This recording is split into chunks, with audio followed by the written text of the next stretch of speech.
লক্ষ্মীপুরের রামগতি উপজেলার চরগাজী সরকারি প্রাথমিক বিদ্যালয়ে ঝুঁকিপূর্ণ ও পরিত্যক্ত ভবনে জীবনের ঝুঁকি নিয়েই চলছে পাঠদান।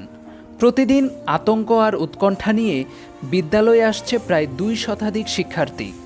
১৯৪২ সালে প্রতিষ্ঠিত বিদ্যালয়টির পুরনো ভবনটিতে দীর্ঘদিন ধরে জরাজীর্ণ অবস্থায় পড়ে আছে। ভবনের ছাদ ছুঁয়ে পড়ছে পানি, দেয়ালে দেখা দিয়েছে বড় বড় ফাটল।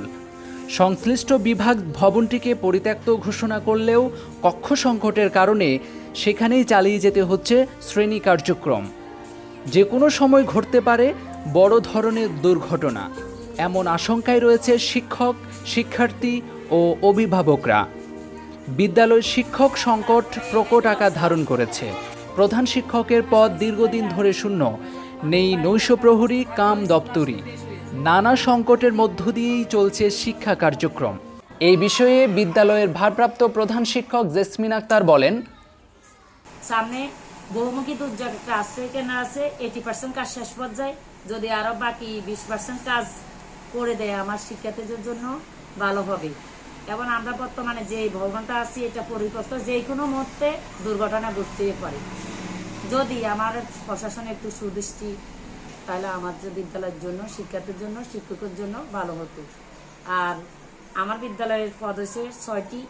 আমরা বর্তমানে প্রধান শিক্ষক নেই। যদি আমাদের একজন প্রধান শিক্ষক বা এখন শূন্যপদ আছে একটি, যদি ওই শূন্যপদটা ফিল আপ করে দেয়, একজন দত্তী কাম প্রহরী বা নস্য যদি দিত ডিপার্টমেন্টে, তাহলে আমার জন্য, বিদ্যালয়ের জন্য, সবার জন্য ভালো হতো। বর্তমানে আমার শিক্ষার্থীর সংখ্যা 170 জন।